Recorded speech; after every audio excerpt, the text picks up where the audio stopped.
Shalom, ini kabar baiknya. Tuhan Yesus sudah mengampuni dosa kita semua. Bukan hanya sanggup memaafkan, Tuhan bisa menyelesaikan masalah dosa di hidup ini. Jadi Anda berada di tempat yang tepat, di dalam hadirat Tuhan, di saat teduh bersama. Welcome home. Saya baca dulu kesaksian untuk menguatkan Anda yang sedang bergumul dengan sesuatu. Yang ini dari Hesti, berasal dari Saum Laki Ambon. Shalom Ko Philip dan tim. Hari Rabu kemarin setelah saya mengikuti saat teduh, saya menerima WA dari teman saya yang 2 tahun lalu pernah saya ajak naik pesawat, pulang pergi Saum Laki ke Ambon untuk ikut KKR Ko Philip di Ambon. Teman saya bercerita semua kondisi yang dikatakan Ko Philip sesuai dengan kondisi mereka saat itu. Di mana Ko Philip mengatakan ada seseorang yang suka judi, dan ada sepasang suami istri yang sedang mengikuti saat teduh.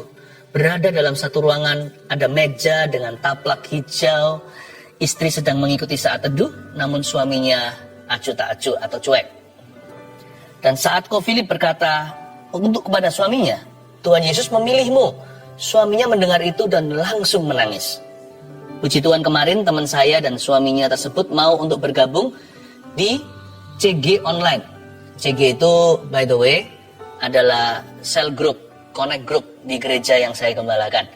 Ya, kembali ke kesaksian. CG online bersama CG di Surabaya, dan mereka berkata mau ikut CG untuk seterusnya. Satu hal yang membuat saya terharu, tahun lalu saya dan beberapa teman berusaha membangun CG offline di Saum Laki atau CG fisiknya. Dan lewat kesaksian ini saya sangat bahagia karena Tuhan menunjukkan bahwa Dia benar-benar bekerja untuk Saum Laki. Tuhan sangat sayang kepada kami meskipun kami berada di kota yang terpencil ini. Semoga visi 2030 300 gereja berdiri dapat tergenapi di Saum Laki juga. Amin. Amin, amin, amin. Ini dari Made Kusuma, tentunya dari Bali. Shalom Pastor, saya ingin memberi kesaksian. Tanggal 23 Desember 2020, ada dorongan yang begitu kuat untuk ikut saat teduh lewat YouTube ini. Setelah pujian, Pastor Philip menyampaikan firman Tuhan yang berjudul Allah yang mudah terjamah. Lalu Pastor Philip bernubuat bahwa Mium banyak berguguran. Saya imani bahwa itu adalah untuk istri saya yang sudah hampir 3 bulan menstruasinya nggak berhenti. Dan perut sebelah kiri bawah terasa sakit sekali. Keesokan harinya jam 11 malam, istri saya mengeluarkan sesuatu seperti daging berukuran bulat sangat besar dan membuat dia hampir pingsan. Namun setelah itu tanggal 25 Desember 2020, puji Tuhan, darah menstruasi sudah berhenti total sampai saat ini. Dan perut sebelah kiri bawah juga sudah nggak sakit lagi. Haleluya, terima kasih Tuhan Yesus. Puji Tuhan untuk mujizat bagi keluarga Anda ya. Nah, di hari Natal lagi, nggak kebetulan. Yang ini dari Widya, yang terakhir. Saya ikut saat teduh sejak bulan Mei 2020. Tetapi baru hari Rabu 16 Desember itu saya mengikutinya secara live. Di akhir saat teduh Rabu itu, pastor berkata ada anak autis yang akan disembuhkan oleh Tuhan. Anak ini bisa nyanyi, bisa gambar, dan orang tuanya selalu mengeluh dan berkata anak ini adalah kutukan Tuhan. Ketika mendengar perkataan pastor, saya langsung menangis terseduh-seduh karena merasa itu adalah saya. Setiap hari saya berdoa untuk pemulihan anak saya. Namun setiap hari juga saya mengeluh tentang perilakunya yang aneh-aneh. Dan selama ini saya merasa anak ini adalah kutukan atau hukuman. Hukuman Tuhan atas dosa masa lalu saya. Sehingga saya lupa bersyukur bahwa anak ini bisa nyanyi dan pandai menggambar. Puji Tuhan, setelah mendengarkan perkataan Pastor Philip, hati saya jadi lega dan bersyukur. Segala prasangka buruk saya ke Tuhan pun hilang. Saya percaya anak saya sudah pulih, sudah dipulihkan Tuhan, dan dia akan menjadi anak yang pintar. Amin. Terima kasih pastor sudah membuat saya bisa melihat donatnya, bukan lubangnya. Haleluya, puji Tuhan. Dan Tuhan mau melakukan hal yang sama untuk Anda. Mari kita datang ke hadiratnya. Sesuatu akan terjadi dalam hidupmu dan hidupku hari ini. Mari menyembah Tuhan. Dia sudah menunggu.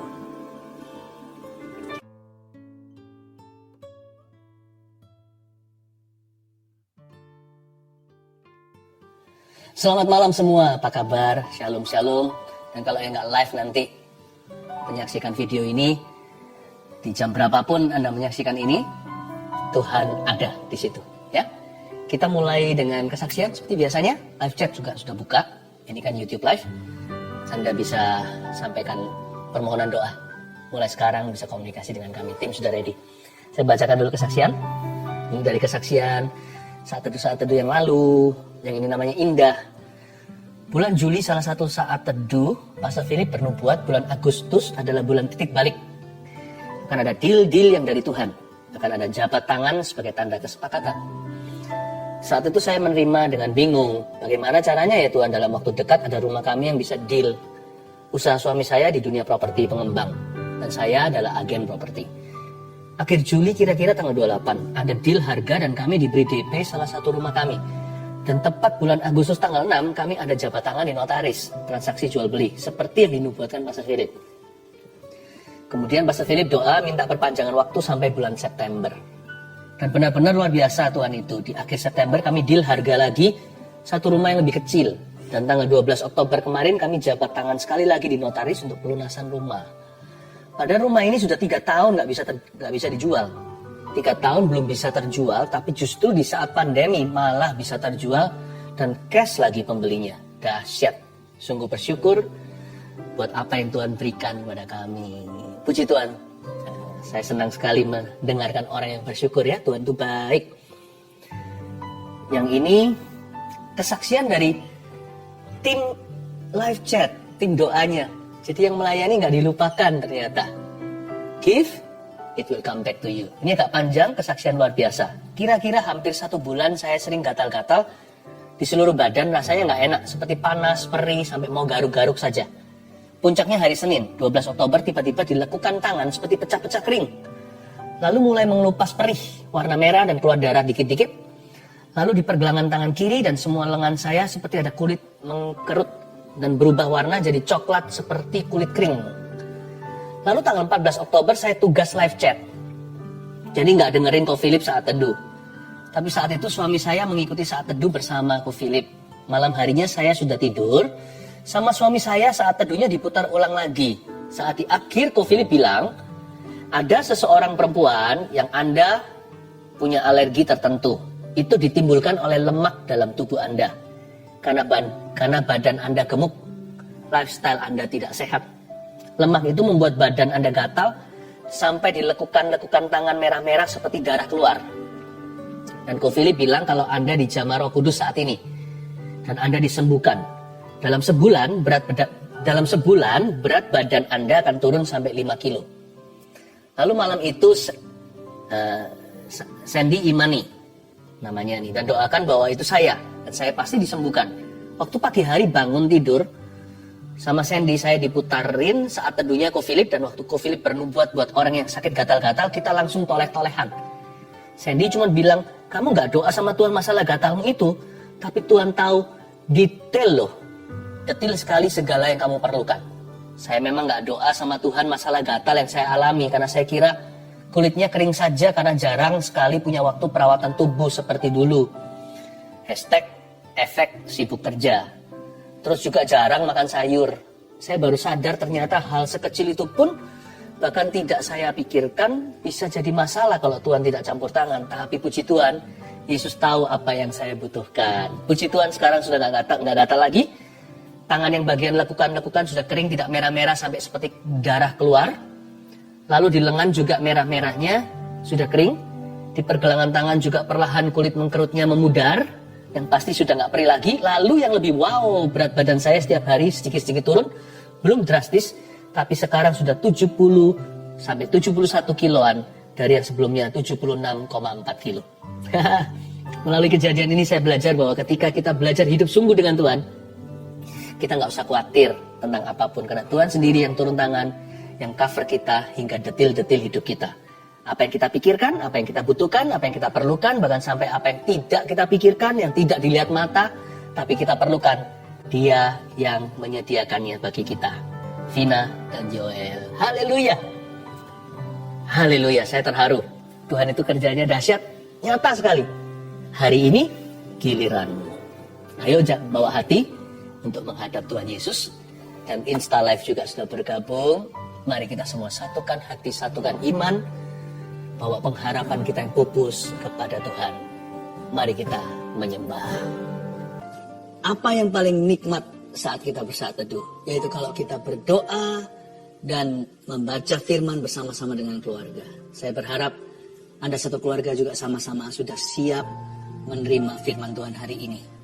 Saya bacakan dulu kesaksian untuk menguatkan Anda sekalian, sehingga berkat Tuhan akan mengalir dengan limpah, bahkan di dalam rumah tangga setiap keluarga saat teduh tercinta. Saya bacakan ya. Herlianti memberi kesaksian begini. Sejak saat saya mulai ikut saat teduh bersama, saya merasakan mujizat Tuhan. Ketika pastor doakan orang yang asma dan infeksi saluran kantong kemih, saya imani. Dan tanpa sadar saya sering kambuh infeksi saluran kantong kemih. Ternyata setelah didoakan pastor, tidak pernah kambuh lagi. Saya percaya Tuhan Yesus sudah sembuhkan saya. Anak saya dulu, kalau dia batuk dan tidak cepat diberi obat, biasanya bisa sampai sesak nafas. Dokter pernah bilang itu asma.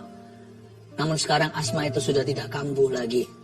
Walaupun anak saya kena batuk, puji Tuhan Yesus, ya sudah sembuhkan kami. Terima kasih Tuhan, terima kasih Pastor Philip. Tuhan Yesus memberkati pelayanannya. Haleluya. Asma, batuk, sakit apapun, yang ringan maupun berat, dalam Kristus selalu ada harapan ya. Ibu Linda, saya didiagnosa positif COVID-19 di awal Juni 2021. Awalnya, saya tidak merasa gejala apa-apa. Ketika saya konsultasi dengan dokter penyakit dalam, tidak ditemukan tanda-tanda penyakit COVID-19 itu. Dan saturasi saya pun baik-baik saja. Namun rasa takut dan sakit serupa mah itu selalu muncul saat subuh. Sakit sekali rasanya, sampai-sampai saya kesulitan untuk bernafas. Suami saya yang berbeda kepercayaan mulai mendoakan saya dan meminta saya mempercayai keyakinannya. Namun saya menolaknya dan tetap teguh percaya bahwa Tuhan Yesuslah satu-satunya juru selamat. Suatu hari ketika saat saya menyaksikan saat teduh bersama, Pastor Philip Mantova bernubuat tentang seorang ibu yang minum obat penenang dan obat mah, ibu itu akan sembuh total. Saya dikuatkan dan beriman bahwa hal itu adalah nubuatan untuk saya. Semenjak hari itu, rasa sakit dan kekhawatiran berlebihan itu perlahan-lahan hilang. Dan saya sudah jarang minum obat lagi. Jiwa saya makin dikuatkan, terutama melalui persekutuan dalam CG. CG di sini cell group ya. Banyak orang memiliki masalah jauh lebih pelik dari saya, tapi kami semua dapat tetap saling menguatkan. Saya percaya hanya Tuhanlah andalan saya. Haleluya.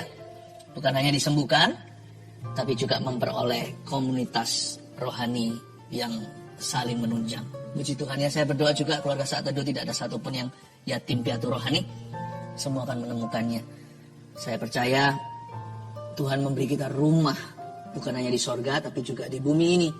Yaitu saudara seiman yang peduli. Elita Siregar. Shalom, saya seorang ibu rumah tangga yang selama 10 tahun dipercayakan Tuhan merawat seorang anak cerebral palsy. Selama 10 tahun itu pula saya terus melanjutkan kuliah. Bukan untuk berkarier, melainkan untuk meneliti anak saya. Pada 7 Juli 2021, anak saya meninggal. Saya hampir depresi. Saya merasa semua yang saya lakukan dan harapkan sia-sia dan ingin mati menyusul anak saya. Dalam kedukaan yang dalam tanpa sengaja tayangan ulang siaran saat teduh bersama tentang bebas dari depresi muncul di YouTube. Saya skip, tapi muncul lagi dan lagi. Tanpa minat saya klik dan menonton tayangan itu. Di luar dugaan, firman yang disampaikan saat itu mengubah sikap hati saya. Saya kembali bangkit karena Tuhan belum selesai dengan saya. Kemudian saya ikut ujian CPNS pada tanggal 25 Desember 2021 dan dinyatakan lulus sebagai dosen di salah satu universitas negeri di Depok, Jawa Barat. Saat ini saya yang dahulu hanya seorang ibu rumah tangga telah mulai mengajar di tempat yang baru dan hingga saat ini saya adalah jemaat saat teduh bersama Pastor Philip. Haleluya. Puji Tuhan ya, saya hatinya berbunga-bunga kalau mendengarkan kesaksian seperti ini. Ingin segera mencium kaki Yesus dan berkata terima kasih, semua adalah karena perbuatanmu. Kalau orang lain ditolong, keluarga kita juga. Mari kita masuk ke hadirat Allah. Come on guys, let's worship Jesus together. Kami tidak akan berhenti menyembah hingga kau memiliki setiap hati. Setiap orang yang mengikuti saat teduh, setiap jemaatmu. Hamba berdoa di dalam nama Yesus Tuhan. Biar setiap jiwa berserah hari ini yang berdosa, Kau akan sucikan dan kuduskan dan ajari untuk berjalan dalam kekudusan. Tunjukkan kami bahagianya hidup dalam ketaatan. Betapa indahnya holiness itu. Bukan sebagai hukum Taurat yang mencekam hati. Jangan-jangan. Tapi sebagai janji yang kita bisa mudah raih dalam ketaatan ketika hati ini murni. Urapi kami. Seperti biasanya, sembunyikan hamba-Mu di balik salib-Mu yang luar biasa itu. Sampaikan sabda-Mu. Dalam nama Yesus. Amin. Puji Tuhan, shalom semuanya. Selamat berakhir pekan. Ini live hari Sabtu. Jangan lupa besok ibadah online tetap ada. Sekalipun onsite sudah jalan. Di gms.church. _streaming. Akan ada pesan-pesan dari penggembalaan kami kepada Anda. Ya. Untuk jemaat tercinta. Hati kami selalu merindukan untuk bisa berjumpa, bertemu dengan semua Anda. Tapi minimal dalam hadirat Allah tidak ada jarak, tidak ada perbedaan waktu. Lewat online pun Roh Kudus akan bekerja. Dan juga nanti kirimkan semua kesaksian maupun live maupun permohonan doa, terutama kita nanti di akhir acara akan saya tumpang tangan dan mendoakan setiap kebutuhan. Tapi hari ini mari kita belajar satu firman Tuhan yang ada di kitab 1 di surat 1 Yohanes pasal 3. Saya beri judul bahagia hidup tanpa dosa. Ya, betul, bahagia hidup tanpa dosa. Kalau kita mau betul-betul jadi orang yang paling happy sedunia, kita mau jadi orang yang paling bahagia di bumi ini, mau tidak mau harus mengurusi dosa pribadi. Karena itulah kebocoran sukacita dan damai sejahtera. Bahagia hidup tanpa dosa, 1 Yohanes pasal 3 ayat yang ke-19. Saya bacakan. Judulnya di Alkitab kita, keyakinan di hadapan Allah. Artinya hidup tanpa tuduhan. Jadi bisa yakin seyakin-yakinnya di hadapan Tuhan. Ayat 19 bunyinya demikian. Demikianlah kita ketahui bahwa kita berasal dari kebenaran. Demikian pula kita boleh menenangkan hati kita di hadapan Allah. Sebab jika kita dituduh olehnya, oleh hati kita maksudnya, Allah adalah lebih besar daripada hati kita serta mengetahui segala sesuatu. Berhenti di situ. Saya jelaskan. Surat Yohanes ini banyak bicara tentang kekudusan, pengampunan dosa sebagai permulaan. Bagi bahagia hidup tanpa dosa, bagi banyak kita hal itu nggak mungkin. Mana bisa sih kita itu hidup tanpa dosa? Tapi jangan lupa loh, Yesus mati bukan supaya kita masuk ke sorga saja, tapi supaya urusan dosa selesai di hidup kita. Tuhan nggak hanya sanggup memaafkan, mengampuni, tapi Tuhan juga memberi solusi terhadap dosa pribadi kita.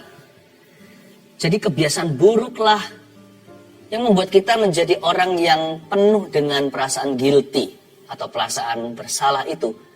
Itu ada jalan keluarnya. Setiap tabiat kita itu ada garis akhirnya. Tuhan Yesus mati di kayu salib bukan supaya itu continue. Dia berkata sudah selesai sebelum dia menundukkan kepala dan menyerahkan nyawa. Berarti masalah dosa itu ada penyelesaiannya.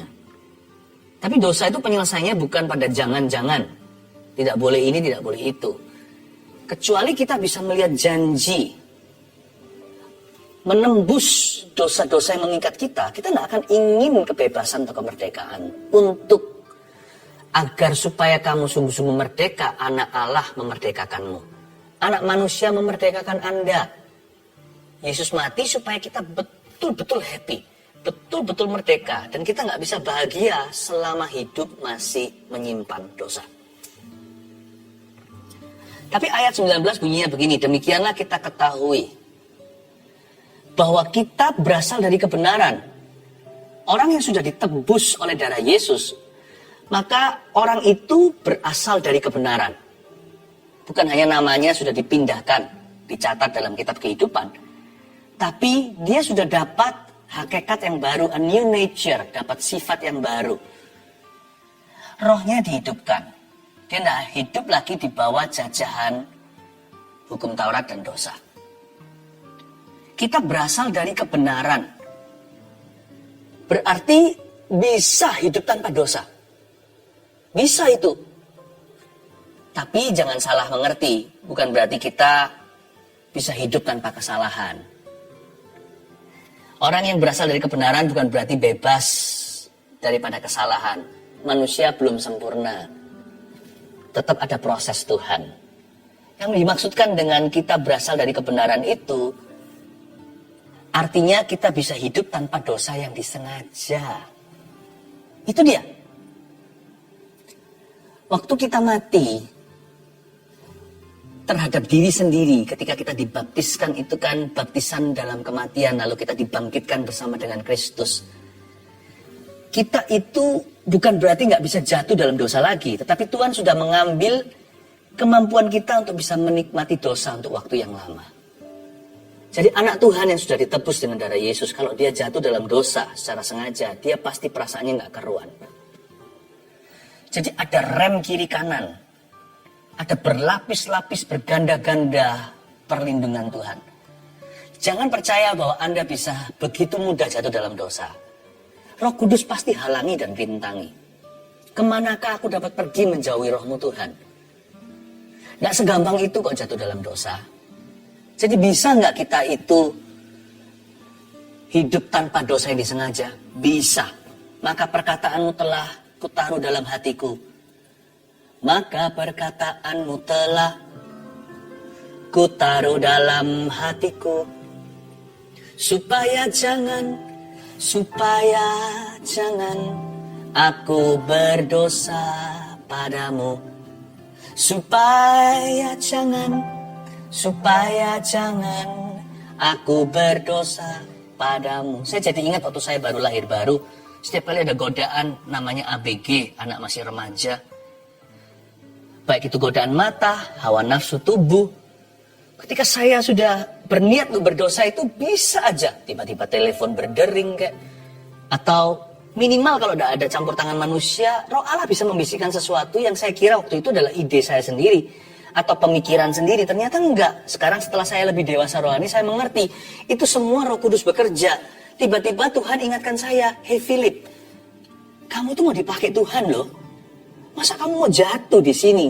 Kenapa kamu mau menyerahkan masa depanmu di kilometer ini? Kenapa kamu harus jatuh sekarang?" Tiba-tiba buyarlah pikiran dosa itu. Nggak jadi jatuh. Meskipun kalau saya sengaja terjang ya bisa. Karena Tuhan tidak memaksakan kehendaknya. Tetapi siapa sudah dibasuh dengan darah Yesus, orang itu dijaga Roh Kudus. Kita berasal dari kebenaran. Kebenaran akan berperang untuk kita. Jadi bukan kita yang menjaga kebenaran. Kebenaran itu juga akan menjaga kita. Roh kebenaran itu apalagi Roh Kudus. Dia roh suci bukan? Anti dosa. Jadi orang yang berasal dari kebenaran bisa hidup tanpa dosa yang disengaja. Bisa. Tapi kalau kita jatuh, ya kan? Jangan kita berkata, "Ups, nggak sengaja." Akuilah. Berkata sama Tuhan, "I'm sorry. Kepadamu saja aku berdosa dan melakukan apa yang jahat seperti Mazmur pertobatan Daud." Akui saja. Orang yang berasal dari kebenaran, selain dia bisa hidup tanpa dosa yang disengaja, dia juga harus hidup tanpa dosa yang dipelihara. Kalau memang kita sudah jatuh ya, mau diapakan, ya kan? Nasi udah jadi bubur, terus gimana? Surat Yohanes ini sangat-sangat masuk akal. Realistis gitu. Dia sampaikan di pasal-pasal sebelumnya, in case you jatuh, jaga-jaga jika Anda jatuh dalam dosa, akuilah dosamu sebab Allah itu adil dan benar. God is righteous and just. Dia akan mengampunimu segala dosamu dan menyucikanmu dari segala kejahatanmu. Tapi jikalau kita berdosa, kita ada perantara. Yesus itulah. Tapi aku menulis ini, hai anak-anakku, surat Yohanes bunyinya begitu. Supaya kamu jangan jatuh. Tapi kalau sampai jatuh dalam dosa, jangan bilang gak sengaja. akuilah di hadapan Tuhan. Tapi jangan dipelihara. Selekas itu kau harus bangun. Kita nggak bisa janji kita mulus, tidak pernah buat kesalahan sekalipun kita berasal dari kebenaran. Tapi kalau kita jatuh, the best we could do, yang terbaik yang kita bisa lakukan adalah segera bangkit. Jangan mikir lagi, Tuhan aku layak enggak? Ya udah nggak layak. Terimalah itu sebagai fakta. Nanti kalau aku datang ke Tuhan dimarahi gimana? Dimarahi ya tetap datang. Kemungkinan besar sih nggak terjadi. Karena Tuhan itu bukan pemarah, dia itu panjang sabar. Karena kalau kita jatuh dalam dosa, kita yang sakit, masa Tuhan perlu sakiti? Kita sendiri akan tanggung konsekuensi. Lalu mungkin kita berpikir, kalau aku kembali pada Tuhan bertobat, nanti aku tanggung konsekuensinya, malulah, bertanggung jawab. Ya sudahlah kalau memang ada konsekuensi. Tuhan kan juru selamat. Kalau Anda datang ke Tuhan, konsekuensi akan ditanggung bersama dengan Tuhan. Tuhan akan jadi musuhmu. Tuhan akan membantumu. Tidak melenyapkan konsekuensi itu jikalau perlu Anda tanggung dalam hidupmu. Tetapi Tuhan akan menanggungnya bersamamu. Tuhan itu baik. Orang yang berasal dari kebenaran mesti hidup tanpa dosa yang disengaja. Tapi jika jatuh, tanpa dosa yang dipelihara. Jangan pelihara momok itu. Dan kalau kita sudah bangkit, nanti kan ada suara-suara lagi yang membisikkan, kamu pasti jatuh, kamu pura-pura itu. Setan kan tukang menuduh. Dia kan memang pendakwah. Jadi biasa, itu memang kerjaan sehari-harinya. Kalau kita didakwa gitu, dan kita tergoda untuk jatuh lagi dalam kebiasaan buruk yang lama, yang barusan kita tobati. Ingat satu kalimat ini, just don't do it. Jangan berkata, aku tidak lakukan itu karena itu dosa. Wah, tambah bergairah. Daging kita malah kepancing, malah bernafsu kalau kita berkata jangan, ya kan kayak anak kecil. Don't, jangan lakukan ini. Malah ingin nyoba. Malah dia akan test the boundary. Dia pasti akan malah justru mencobai batasan-batasan itu. Mama bilang jangan, malah penasaran. Jangan, mikirnya ke sini. Pikirkan bahagianya. Apa sih bahagia hidup tanpa dosa itu? Kalau kita tahu ada piala di depan kita, orang lari maraton capek setengah mati pun dijalanin karena dia tahu ujungnya ada hadiah. Kalau kita bisa lihat melampaui kata jangan, menembus awan kelabu, dan semua godaan itu, seperti yang saya tadi ceritakan waktu saya masih remaja, Philip, kamu mau dipakai oleh Tuhan. Hidupmu itu lo mau dipakai dengan cara yang tidak biasa. Termotivasi saya berkata, ngapain aku jatuh di sini? Buat apa iming-iming ini? Dosa itu menjadi dekat kalau pikiran kita dangkal. Jikalau pikiran kita nggak jauh, dosa menjadi menggairahkan. Alias mata buta. Coba anak muda kalau tahu dosa begitu, bisa hamil di luar nikah, konsekuensinya panjang. Setan kan sembunyikan efek sampingnya. Yang dia tonjolkan advertensinya, betapa nikmatnya dosa. Tapi Tuhan punya obat yang mujarab. Dia memberimu visi lebih tinggi. Dia tunjukkan the beauty of that holiness, atau indahnya kekudusan itu. Dia tunjukkan bahagianya. Ini yang saya mau beritahukan, dan ini dibenci setan. Saya yakin 1001 iblis membenci sharing ini. Jangan sampai Anda dengarkan. Berbahagialah Anda yang mendengarkan firman Tuhan. Kita baca sekarang ya. Berikutnya. Kita kembali lagi di ayat 19. Demikianlah kita ketahui bahwa kita berasal dari kebenaran. Demikian pula kita boleh menenangkan hati kita di hadapan Allah. Garis bawah itu nomor 1, kita boleh menenangkan hati kita di hadapan Allah. Ada janji bahagia hidup tanpa dosa itu. Yang ke-1, catat itu, apapun yang terjadi, hati kita tahu ada penyertaan Allah. Itu nikmatnya hidup tanpa dosa. Karena hidup nggak menentu kan, masa depan kita nggak tahu. Tapi bagi orang yang hidup tanpa dosa yang disengaja dan tanpa dosa yang dipelihara, kalau dia jatuh cepat bangkit, just don't do it. Lain kali jangan lakukan itu lagi. Orang yang berpegang teguh, tidak ada kejutan bagi orang itu. Dia nggak ada perasaan panik, itu nggak ada. Karena dia tahu he's alright with Christ. Dia baik-baik dengan Tuhan. Jadi apapun dalam hidupnya itu dalam kendali Allah. Dia tidak akan takut apapun juga. Kalau Tuhan izinkan, pasti ada jalan keluarnya.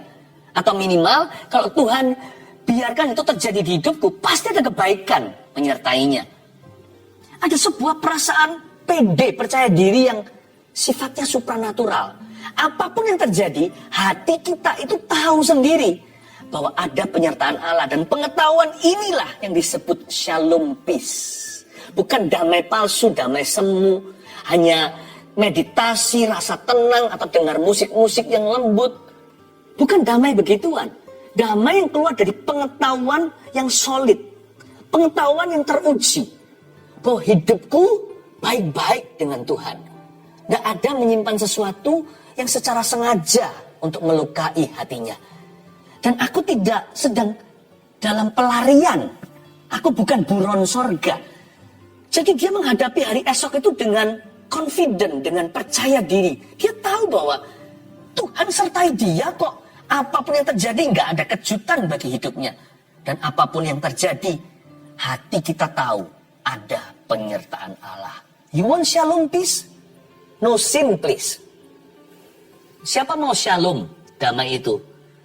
Jangan ada dosa di lubuk hatimu. Jangan sembunyikan. Saya nggak bicara sekali lagi bahwa kita bebas dari kesalahan loh ya.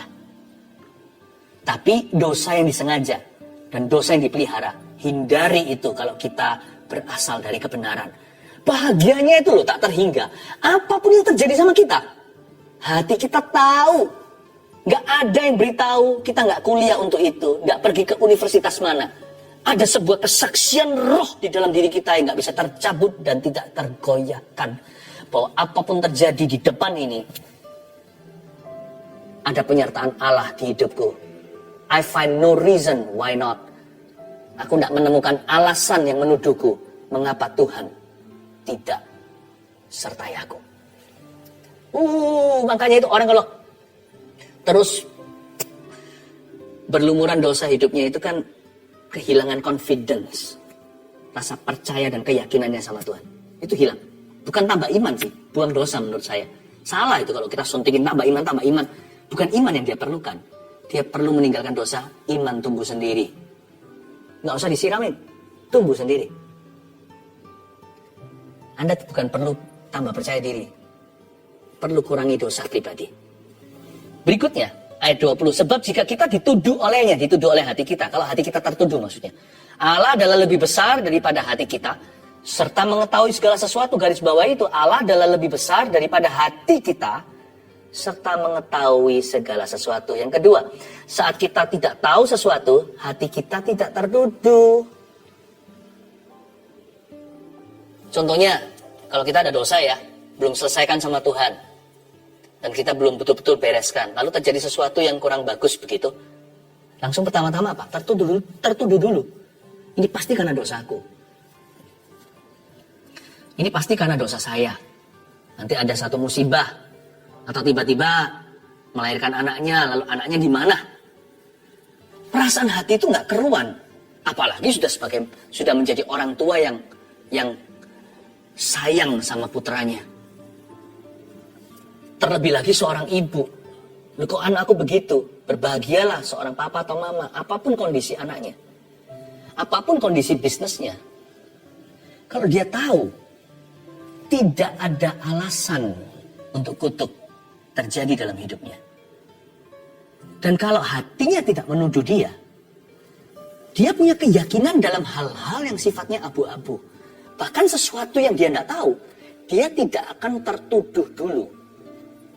Dia akan bertanya kemudian, mengapa kau izinkan? Kemungkinan besar orang begitu tanpa tuduhan akan melihat kesempatan dalam kesempitan.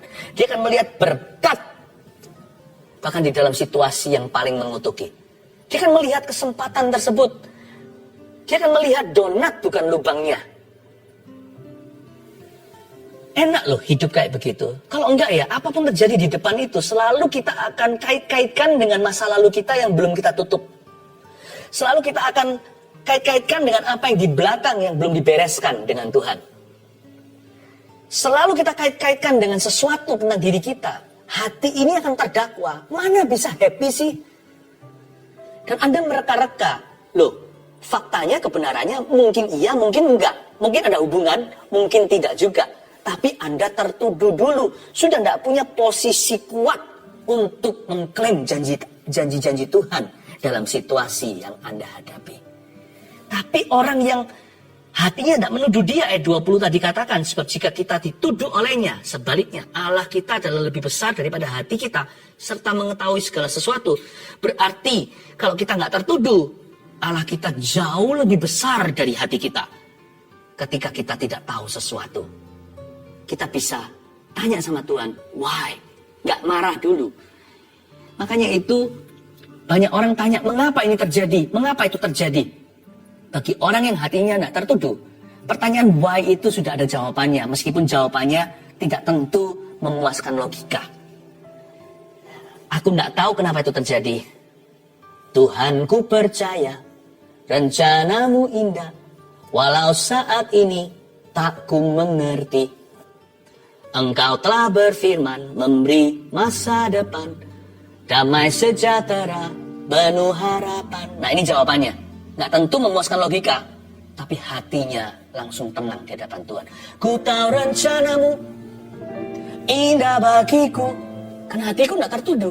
Ku tahu kehendakmu baik bagiku di dalam situasi yang terpuruk sekalipun. Ku tahu rancanganmu sempurna bagiku. Ku tahu jalan-jalanmu yang terbaik bagiku. Mau tahu nggak orang yang paling tidak tergesa-gesa dan tidak terburu-buru di dunia ini? Orang yang sungguh-sungguh happy, yaitu orang yang hidup tanpa dosa, yang disengaja dan yang tidak memelihara dosanya. Orang yang begitu Anda lihat, orang yang paling stay put, tidak kayak dikejar-kejar setan, tidak seperti dihantui. Orang yang tenang, sekalipun situasinya tidak menenangkan, dia berkata, ku tahu rencanamu indah bagiku. Ku tahu kehendakmu baik bagiku. Rancanganmu sempurna, sekalipun aku belum tahu atau tidak mengerti akan hal ini. Mau jadi orang yang paling peaceful? Cerai sama dosa. Bisa nggak? Berasal dari kebenaran kan? Bisa. Minimal, jangan pelihara dosa. Burung sekali buang kotoran, Anda nggak hati-hati di pinggir pantai contohnya, lalu kena ke rambut Anda harus keramas, itu lain cerita dengan kalau burung itu bisa bersarang di kepalamu, itu salahmu. Kalau kita pergi keluar tiba-tiba kena kotoran, ya kita nggak merencanakan, ya sudah, cepat keramas, selesaikan. Tapi kalau dia bisa bersarang, berarti Anda izinkan, Anda pelihara dia. Jangan pelihara dosa, jangan ada simpanan selain Tuhan dan janjinya kau simpan di hatimu. Yang ketiga, ayat 21, saudara-saudaraku yang kekasih, jikalau hati kita tidak menuduh kita, maka kita mempunyai keberanian percaya untuk mendekati Allah. Dahsyat ya. Dan garis bawah ini, apa saja yang kita minta, kita memperolehnya daripadanya, karena kita menuruti segala perintahnya dan berbuat apa yang berkenan kepadanya. Dan inilah perintahnya, itu supaya kita percaya akan nama Yesus Kristus anaknya, dan supaya kita saling mengasihi sesuai dengan perintah yang diberikan Kristus kepada kita. Ini luar biasa sampai ayat 23. Bahwa kalau hati kita nggak menuduh, kita beroleh keberanian percaya untuk dekati Allah, dan apa saja yang kita minta kita bisa memperolehnya karena kita tahu kita menuruti segala perintahnya dan berbuat apa yang berkenan kepadanya. Dan perintahnya adalah supaya kita percaya akan namanya, nama Yesus Kristus, anaknya. Yang ketiga, catat itu. Bahagia hidup tanpa dosa itu apa? Dalam doa dan firman Allah, hati kita mudah untuk percaya. Gampang untuk believe. Gara-gara mudah untuk percaya itulah jadi juga mudah untuk menerima. Saking gampangnya sampai Yohanes berkata, apa saja yang kita minta. Ini bukan memanipulasi Allah, tapi hatinya murni, tak ada tuduhan. Dan dia tahu kok hatinya nggak salah di hadapan Kristus kok. Apa saja yang dia minta dia peroleh, karena dia tahu dia berkenan. Dan inilah perintah Tuhan, untuk percaya kepada namanya. Dalam doa dan firman Allah, hati kita mudah untuk percaya. Jadi Jangan heran ya, saya kasih contoh. Sama seperti anak-anak Tuhan yang baru diselamatkan. Orang-orang yang baru lahir baru. Kenapa ya? Baby Christians. Orang-orang bayi-bayi rohani itu gampang sekali dikabulkan doanya. Pernah nggak yang kesaksian di gereja ini, lalu dia mengalami jamaah dikabulkan. Ini doa langsung dijawab, belum amin lagi. Kok bisa ya? Karena hati mereka kayak bayi. Iman mereka seperti anak kecil, nggak ada tuduhan. Karena mereka baru saja mengecap dan melihat pengampunan mereka alami secara pribadi. Itulah sebabnya kalau sudah jadi anak Tuhan lama itu perlu cuci kaki. Secara figuratif, ini bukan secara harafiah. Kita itu harus membasuh jalan hidup kita. Dari waktu ke waktu hati ini harus murni, terus dimurnikan. Termasuk lewat saat teduh. Kadang-kadang saya lihat orang-orang yang baru kenal Tuhan itu gampang sekali dikabulkan. Why? Karena ketika hati dalam kondisi pengampunan, very easy to receive the answer to your prayer. Gampang menerima jawaban doa. Dalam doa dan firman Allah hati kita mudah percaya. Bahkan kasih mudah mengalir kan. Itulah perintah Tuhan tadi di ayat 23. Supaya percaya dan saling mengasihi. Terakhir ayat 24. Barang siapa menuruti segala perintahnya, ia diam di dalam Allah dan Allah diam di dalam dia. Wow, itu is a powerful spot, powerful location. Dan demikianlah kita ketahui bahwa Allah ada di dalam kita, yaitu roh yang telah ia karuniakan kepada kita. Demikian kita tahu bahwa Allah di dalam kita, yaitu oleh Roh Kudus yang dia karuniakan kepada kita. Hati kita itu diisi dengan kesaksian-kesaksian roh. Kita tahu aja doa kita akan dijawab. Sebab nggak ada tuduhan. Nggak, doanya begini loh, Tuhan, aduh tapi aku nggak layak terima jawaban ini. Karena dia menuduh dirinya. Tuhan bahkan nggak ngomong apa-apa. Dia sudah tertuduh sendiri. Tapi mau menggapai Tuhan dengan permohonan nggak berani. Rasanya tahu dirilah, sungkan. Orang kayak aku masa layak jawab. Pak Pendeta, tolong doakan saya ya. Tolong doakan. Karena nggak percaya. Karena dia rasa Pak Pendeta akan lebih didengarkan. Loh, sama-sama didengarkan. Kuncinya satu kok. Kuncinya itu hidup tanpa dosa. Saya nggak lebih suci dari Anda. Kita sama-sama dalam perlombaan iman. Sama-sama berjuangnya. Kita sama-sama anak Tuhan, bukan berasal dari kebenaran. Nah, saya bagikan kunci hidup saya ini yang saya kenal dari firman Tuhan. Semoga jadi kunci pribadimu and master key of your life. Saya berdoa terjadi terobosan dalam hidup doamu. Sebab orang yang tidak tertuduh, doanya dijawab oleh Tuhan. 1, 2, 3. Bagi hidup tanpa dosa apa? Apapun yang terjadi, hati kita tahu ada penyertaan Allah. 2. Saat tidak tahu sesuatu, hati kita tidak tertuduh. 3. Dalam doa dan firman Allah, hati kita mudah untuk percaya. Kita akan continue terus untuk memuji dan menyembah. Tapi saya rasakan ada banyak orang butuh pemberesan. Gak usah panjang lebar, bahkan gak usah pengakuan pada manusia. Roh Kudus ada di sana. Saya tuntun aja. Saya tuntun Anda. Ada Tuhan di sini. Tenang, ada Tuhan. Sekarang ambil waktu yang teduh. Bukankah ini saat teduh? Akui dosamu. Kalau memang ada sesuatu yang menuduh hatimu loh ya. Kalau nggak ada ya nggak usah cari-cari. Kalau nggak ada bersyukur saja untuk pengampunan yang Tuhan sudah beri di Kalvari. Tapi kalau Anda masih ada ganjelan di hati, masih tertuduh dengan sesuatu, sekarang lipat tanganmu. Seperti anak kecil kan, saya diajari mama dulu untuk berdoa waktu saya masih kecil. Itu masih berlaku. Lipat aja tangan seperti ini. Bukan suatu postur doa yang lebih sakral, bukan. Tapi supaya nggak ke kanan kiri ambil HP atau apa. Pejamkan mata. Komat kamit nggak apa-apa, bicara dengan mulutnya. Bisik-bisik juga nggak apa-apa, tapi masih keluar suara. Kalau nggak ada orang, Anda mau teriak sekeras-kerasnya juga nggak apa-apa. Curahkan hatimu pada Tuhan sekarang. Akui dosa yang ganjel itu. Bilang, Tuhan, ampuni saya. Saya pernah berbuat ini atau berkata ini atau melakukan itu. Sampai sekarang masih nggak serak. Sampai sekarang masih dihantui. Maafkan aku. Bicara dengan Tuhan, saya kasih waktu. Nanti mungkin Tuhan juga bisa bicara, ini kehendakku, aku mau kamu melakukan ini. Mungkin minta maaf, mungkin seperti Sakius mengembalikan uang orang. Mungkin harus ngurus, agak rumit sih. Supaya Anda cabut hengkang daripada usaha tersebut yang merugikan banyak orang. Atau mungkin simpanan seorang wanita idaman lain. Atau sebaliknya pria. Anda perlu meninggalkan komunitas tertentu yang membuatmu jatuh. Roh Kudus akan beritahu, aku mengendaki kau lakukan ini. Kalau serius bertobat hari ini, aku sudah ampuni. Berjalanlah dalam kuasa pengampunan itu, yakni ketaatan. Anda bisa dengar suara saya cukup. Pejamkan matamu. Akui dosamu di depan Tuhan. Kalau ada beberapa orang di ruangan, masing-masing urusi sendiri.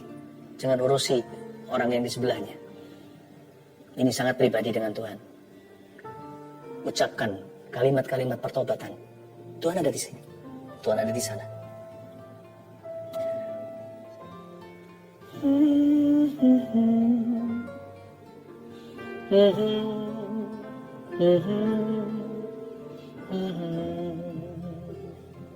Saya kasih waktu.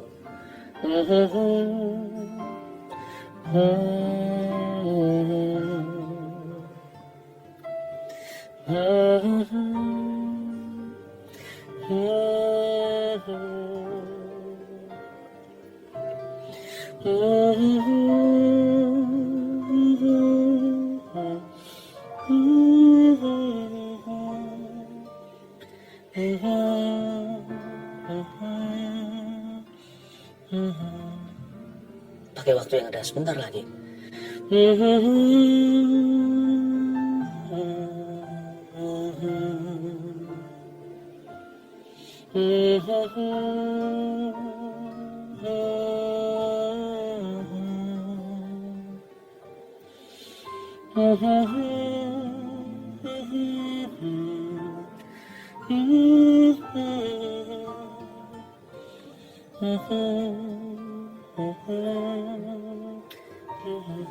Sekarang mari ulurkan tangan, permohonan doa saya akan doakan. Ini waktu yang tepat untuk syafaat. Ketika hati beres dengan Tuhan, doa kita menjadi berkuasa dalam namanya. Urapi Tuhan, pakai permohonan doa ini sebagai sebuah sarana. Tumpang tangan Yesus berlubang paku. Jamah setiap kebutuhan. Sembuhkan yang sakit ya Tuhan. Hamba percaya. Gampang sekali untuk menerima. Mudah untuk percaya. Ketika hati plong, murni tidak ada tuduhan. I pray for that someone's miracle. Untuk mujizat seseorang itu. Di dalam nama Yesus, terimalah kesembuhan. Khususnya yang mengalami wabah COVID-19 ini. Setiap virus corona itu, aku perintahkan untuk mati di tubuh orang itu. Jagai organ dalamnya. Khususnya paru-paru, pernafasan, ginjal. Semua bagian badannya luar dalam.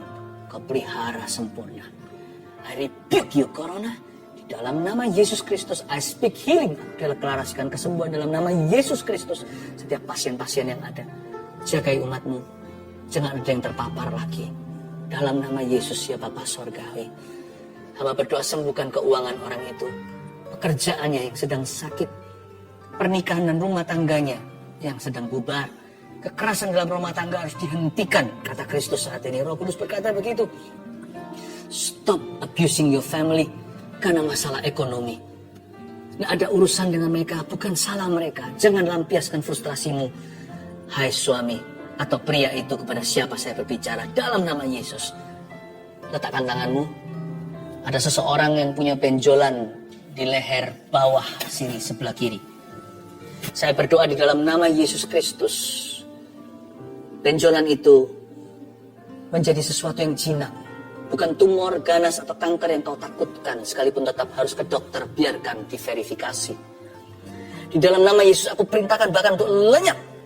Kempis, sekarang juga. Bukan nanti, ini bukan progressive healing, ini instan. Di dalam nama Yesus itu mengempis di tanganmu sekarang. Saya rasakan Anda sedang pegang daerah itu. Dan itu mengempis. Hingga lenyap. In Jesus' name. Terima kasih Tuhan. Dan orang-orang yang saya sebut tadi, berhenti kekerasan dalam rumah tangga, bertobatlah. Sebab yang lebih penting daripada berkat jasmani adalah keluarga yang bahagia. Don't do that to your family. Tuhan memberimu kesempatan lagi, minta maaf sama istri. Segera, setelah saat teduh ini. Peluk anak. Saya tahu Anda menyesal, tapi Anda tetap harus break the ice, tetap harus minta maaf kalau memang salah. Suami-suami akan dipulihkan dalam saat teduh ini. Keluarga-keluarga dipulihkan oleh Tuhan. Haleluya. Mari kita angkat tangan kita. Welcome di saat teduh yang sudah dinanti-nantikan semua orang. Hari ini kita mau masuk hadirat Tuhan, minta Tuhan menguji hati kita, sehingga hati kita senantiasa dibersihkannya. Sebelumnya saya bacakan kesaksian terlebih dahulu untuk menguatkan iman setiap orang yang bergumul dengan sesuatu. Yang ini dari Jasmine di New York. Shalom Pastor Philip dan tim. Saya tinggal di New York hampir 10 tahun bersama keluarga. Di sini saya pelajar dan mengambil sekolah kedokteran. 2 tahun terakhir ini adalah masa yang sangat sulit untuk saya karena nilai ujian screening untuk masuk sekolah kurang baik. Dari apply sekian banyak sekolah, saya tidak dapat interview. Saya merasa lelah dan mau menyerah untuk menjadi dokter. Tapi Tuhan Yesus kita sangat baik dan selalu tepat waktu di dalam bekerja. Di salah satu saat teduh Pastor Philip di awal tahun ini, saya dengar bahwa ada anak yang akan masuk sekolah kedokteran. Pastor Philip bilang untuk coba lagi dan jangan menyerah. Pastor juga bilang, selamat, Anda akan menjadi dokter.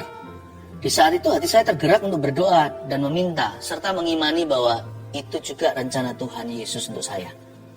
Singkat cerita, saya sudah diinterview dan diterima di sekolah kedokteran di Amerika 1 bulan yang lalu dengan beasiswa yang cukup besar. Lalu ada lambang smile-nya. Tuhan Yesus sungguh sangat baik, bisa menyampaikan isi hatinya lewat Pastor Philip. Terima kasih Pastor dan tim GMS. Semoga kesaksian ini bisa menguatkan para pelajar yang mau merintis karirnya. Tuhan Yesus selalu punya rencana yang baik dan Dia selalu tepat waktu. Amin. Senang ya? Nah, nanti kalau saya jadi dokter, gak boleh lupa sama Tuhan. Selalu lakukan kehendak Tuhan melalui profesi Anda. Elizabeth. Bulan Desember saya mengaminkan apa yang saya dengar dari Pastor Philip tentang tiroid yang disembuhkan oleh Tuhan Yesus. Waktu itu hasil ekografi tiroid stadium 4. Karena banyak masalah, saya menunda cek ke dokter spesialis. Tapi saya percaya Tuhan sanggup sembuhkan. Tepatnya tanggal 29 Maret saya akhirnya ke dokter spesialis dan saya melakukan tes scintigraphy pada 6 April di rumah sakit. Puji Tuhan, hasilnya menunjukkan tidak ada tiroid. Semuanya normal. Sungguh tidak berkesudahan. Kasih setia Tuhan. Terima kasih Pastor Philip dan tim atas pelayanannya. Lisa Anggraini. Saya ingin bersaksi tentang kebaikan Tuhan. Sekitar awal Maret, saya terserang vertigo yang sangat parah sehingga harus dilarikan ke rumah sakit untuk dirawat sementara. Setelah itu rasa pusing dan sakit di kepala tidak kunjung hilang selama 2 minggu. Saat mendengarkan saat teduh tanggal 13 Maret 2021, Pastor Philip mendoakan agar penyakit vertigo beserta semua gejalanya dipatahkan dan disembuhkan dalam nama Yesus. Saya imani itu untuk saya.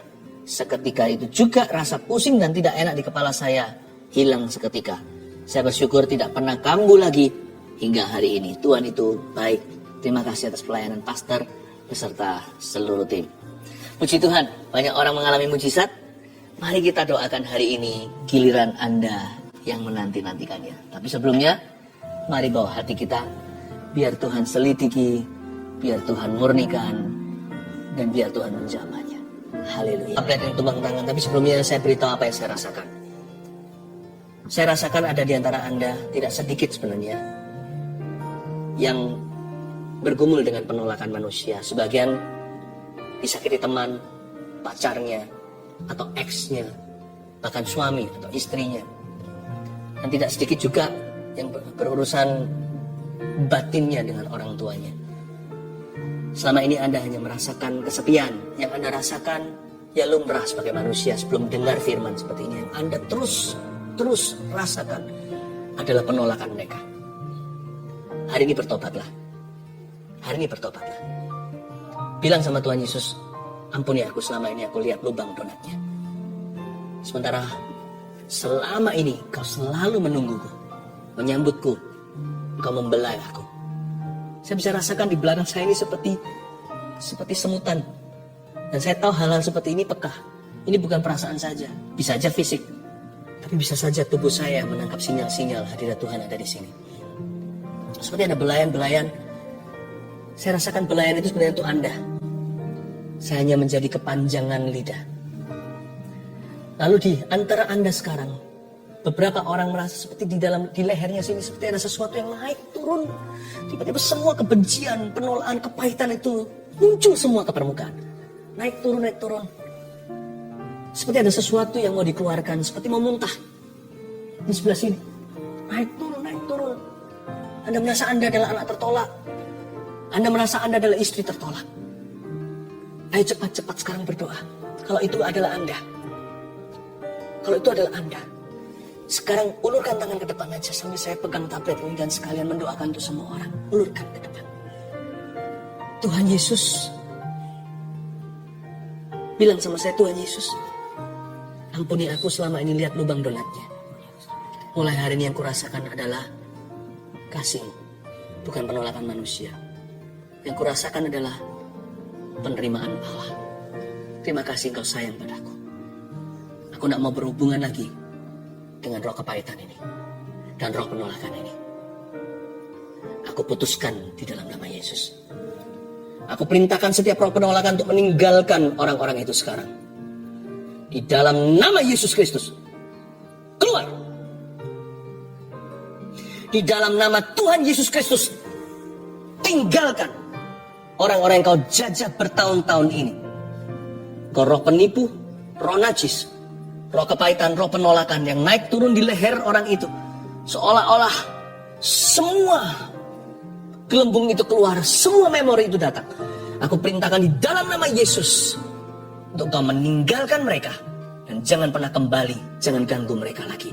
Karena mulai hari ini mereka akan merasa dikasihi dan orang-orang ini akan bertumbuh dalam kasih karunia. Terimalah roh pengampunan, ampuni setiap orang yang melukaimu. Sembari Anda minta ampun sama Tuhan karena tidak jarang Anda yang melukai orang.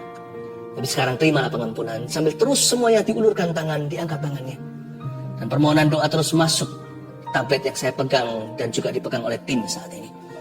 Oh Tuhan, terima kasih. Oh Ramakapataka Maya Ramataka. Roh Kudus jamah, kau mengasihiku. Tetap diulurkan tangannya. Roh Kudus akan minister to you. Lebih dari yang kuduga, bahkan di saat ku. Thank you Lord. Tiada menyadarinya, kau sentuh hatiku dengan kasih yang sempurna.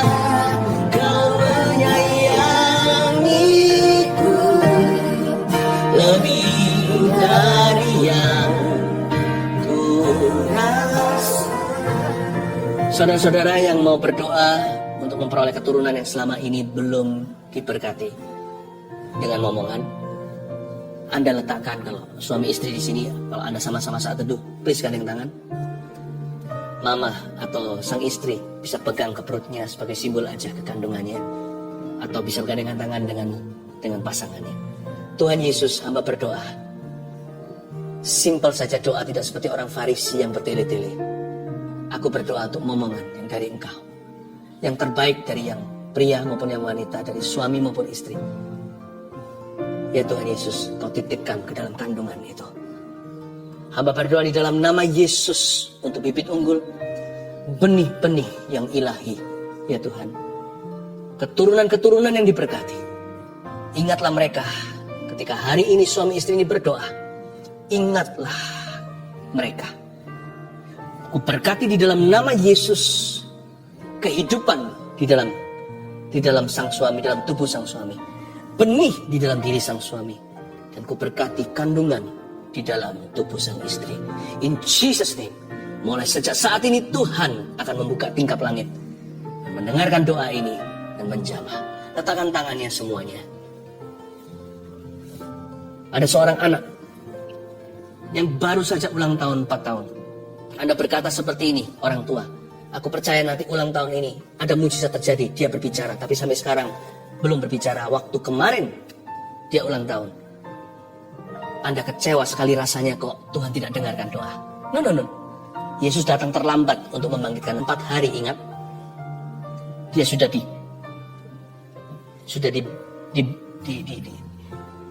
pakai kain kafan, tetapi Tuhan Yesus tidak pernah terlambat. Sejak saat ini saya berdoa di dalam nama Yesus Kristus dan menubuatkan, anak Anda akan berbicara, akan datang waktunya, dia selalu berbicara, sampai-sampai Anda berkata, tolong kasih mama waktu, sebab anak ini akan suka ngoceh, suka cerita, suka ketawa. Terimalah untuk keluarga Anda di dalam nama Tuhan Yesus Kristus. Haleluya. Pohon zaitun itu perlu waktu untuk bertumbuh. Nggak bisa langsung dipetik buahnya. Tapi kalau sudah bertumbuh, dia bisa lama. Pohon ini bisa sampai ratusan atau ribuan tahun. Pohon zaitun ini nggak main-main. Pohon zaitun ini adalah pohon yang bisa memberikan hasil yang sangat-sangat menguntungkan nantinya setelah tahunan. Bahkan kadang-kadang bisa 40 tahun baru dia menghasilkan buah-buah yang maksimal, minyak-minyak yang paling murni. Anak kan juga begitu kan? Waktu masih kecil dia merepotkan. Tapi kalau Anda tekun mendidik dia dalam takut akan Tuhan, dalam hikmat-hikmat dan doa, anak itu nanti bertumbuh besar, tumbuh dia nanti.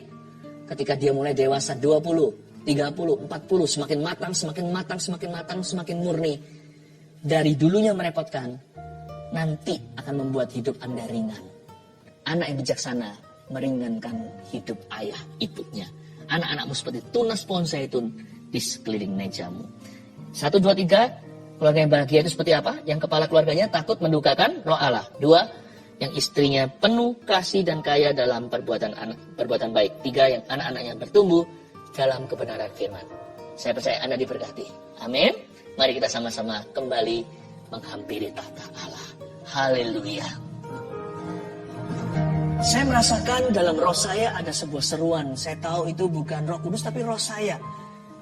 Tapi kalau saya dekat sama Tuhan, saya percaya apa yang diutarakan oleh roh saya pun Tuhan akan dengarkan.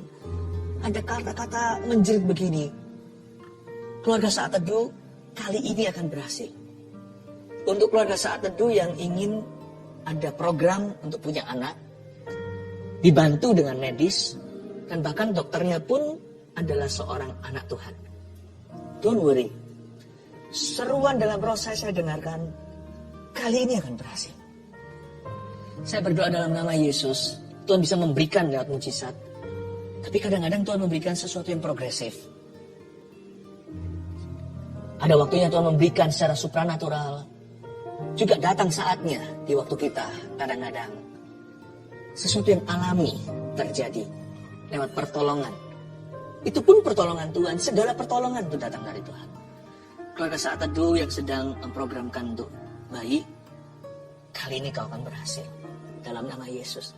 Terima kasih Tuhan. Semua orang yang mengharapkan anak juga, yang meminta mujizat, sekarang juga percaya suami istri yang belum dikaruniai. Tadi waktu saya kasih ilustrasi 9 tahun tadi, ternyata memang ada yang 9 tahun sudah menunggu belum dapat. Dan Anda yang bukan 9 tahun, Anda bisa sama-sama dompleng iman. Gak apa-apa, kita juga ikut. Seperti wanita Sirofenisia, remah-remahnya pun, anjing pun makan dari apa yang jatuh dari meja Tuhan. Saya percaya ini juga untuk saya. Siapapun yang berdoa hari ini untuk keturunan yang belum mendapatkannya sekian lama, mari kita berdoa dalam nama Yesus. Bapak, aku imani suara bayi di rumahnya pasangan ini. Dalam nama Yesus berikan Tuhan tunas-tunas pohon zaitun di sekeliling meja mereka. Mulai hari ini jangan kasih satu saja, beri lebih Bapak. Dalam nama Yesus Kristus, bahkan akan ada yang mengandung twins, padahal tidak ada sama sekali sejarah anak kembar dalam keluarganya. In Jesus' name, dalam nama Yesus. Terima kasih Tuhan. Kami mengucap syukur kepadamu semua yang memasukkan permohonan-permohonan doa lewat live chat dan komentar di kolom komen. Saya berdoa semuanya untuk mengulurkan tangan. Ya, kita sama-sama mengulurkan tangan. Dengan demikian kita seperti bergandeng tangan. Bapak, aku tumpang tangan dalam nama Yesus. Hamba minta ya Tuhan, mujizat yang dinanti-nantikan untuk mereka. Hari inilah hari yang dijadikan Tuhan. Mari kita bersuka cita di dalamnya Tuhan Bapa yang baik. Aku percaya keluarga Saat Teduh masing-masing memperoleh satu rahmat dari Engkau. Hari ini ketika kami Saat Teduh bersama. Kasih satu rahmat, kasih satu berkat. Dalam nama Yesus. Haleluya, haleluya, amin.